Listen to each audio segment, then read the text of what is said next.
Is God doing this? And if so, why is God doing this? But first, we start with our mission. With firm faith, I believe and profess everything that the Catholic Church teaches.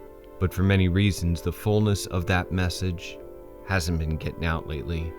What if we, together, set out to learn the faith, to live the faith, and to share this faith, like missionaries of old? What would the world look like in 100 years? So how can we discern if this is actually God bringing chastisement on us?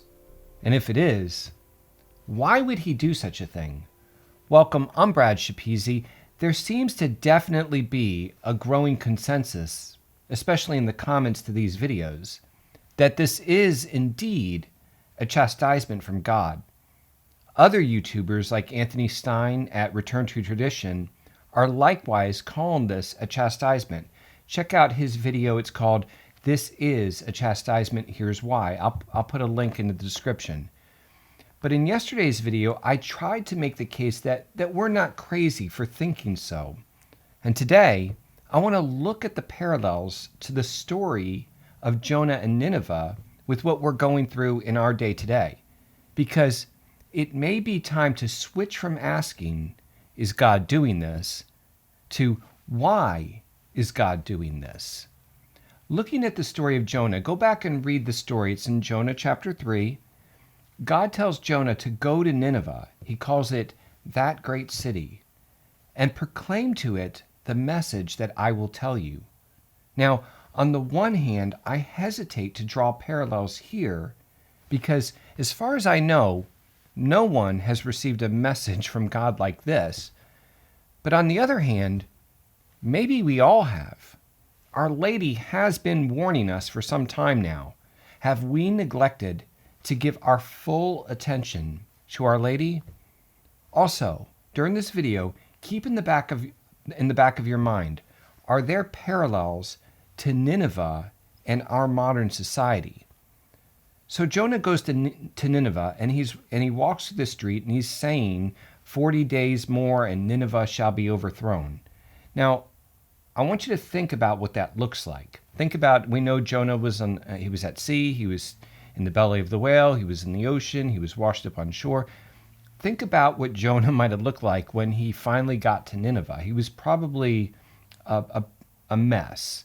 And imagine if we saw somebody in raggedy clothes, full beard, just completely unkept, walking through our streets today, saying something like 40 days and America will be no more. We might just be tempted to think there's some crazy guy, he's drunk, whatever. It's easy to ignore somebody who looks like that and just, think, hey, he's a crazy guy. But are we ignoring Our Lady who came in all of the splendor of heaven, clothed with the sun, with the moon at her feet and stars crowning her, and all the miracles that she brought with us? So this isn't a matter of ignoring some crazy looking, filthy, crazy guy walking through the streets mumbling. Are we ignoring all of heaven? So how does Nineveh respond when this crazy guy's walking through the streets? In the Bible, it says that they believed God, they proclaimed a fast, and they put on sackcloth. Now, I don't know about you, but I don't even know what sackcloth is. When I read that, I think of that, field day when we were in the potato sacks. That's what I think of. So I don't even know what it is. But how did we respond in our culture when all of this started happening? So we made a run to the grocery stores, the whole toilet paper thing. We gathered around our TVs watching Washington, D.C. We've been talking about this all week. Did we do anything like what they did in Nineveh? Now, I find this next point even more interesting. Not necessarily how did the people respond, but how did the government respond?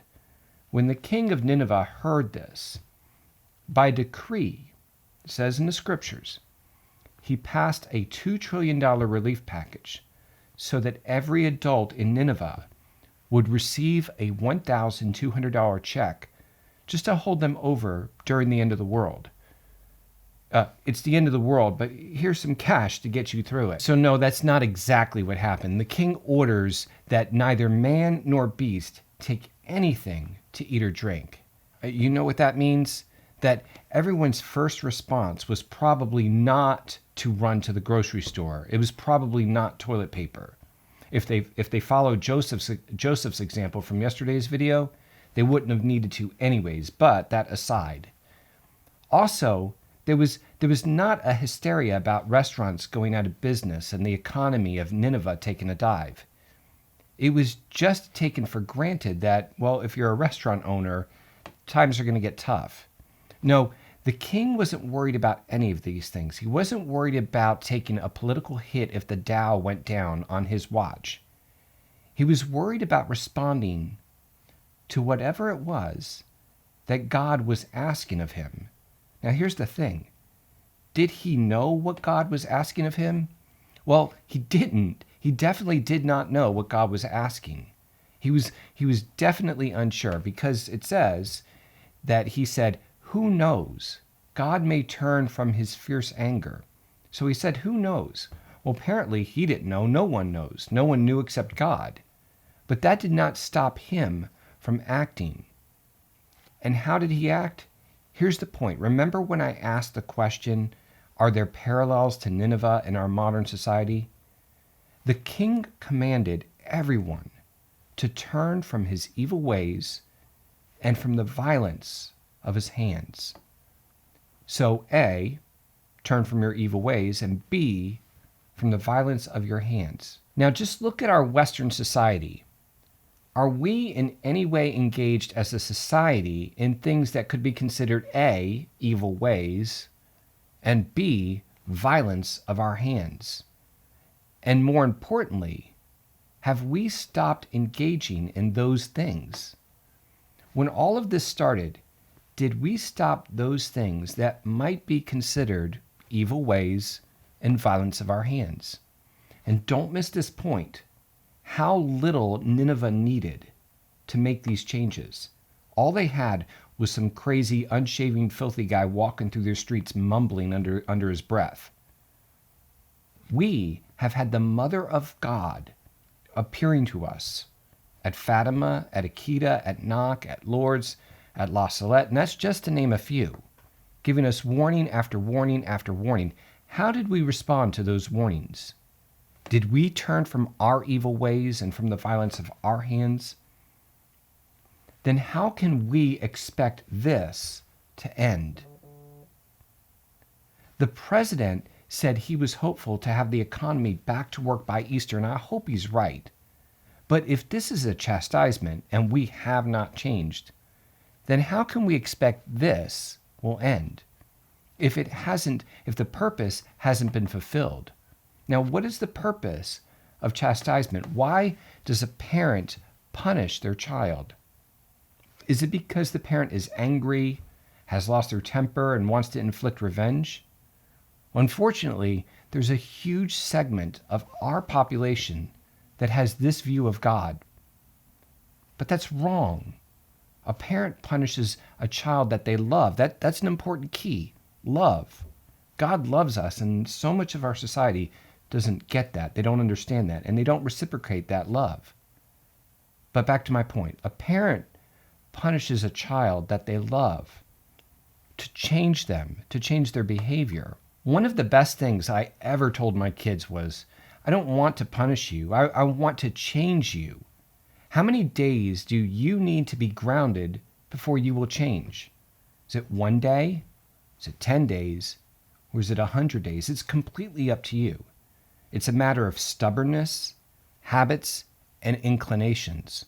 And once my kids understood that, and they actively sought to transform their stubbornness, their habits, and their inclinations, discipline problems at our home went way down.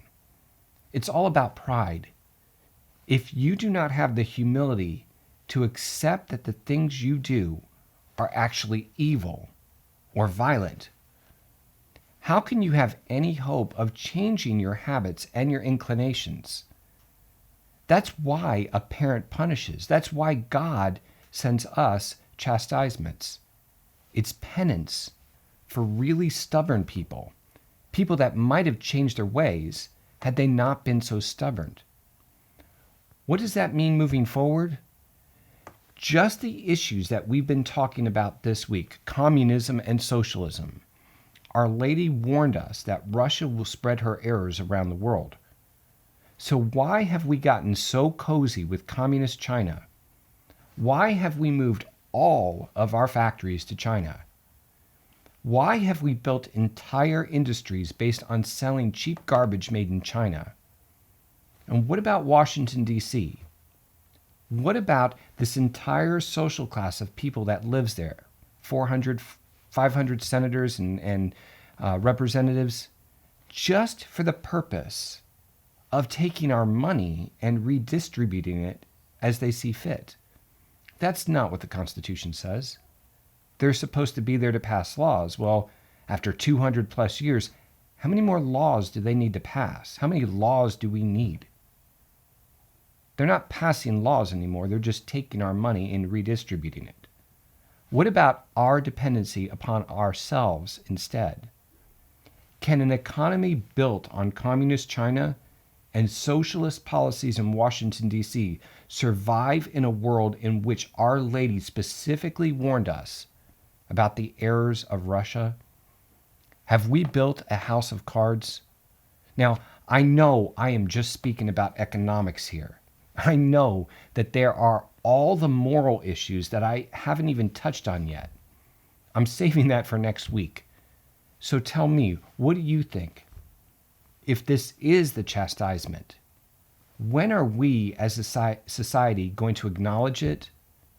And will we be able to make the changes necessary, the changes that Nineveh was willing to make?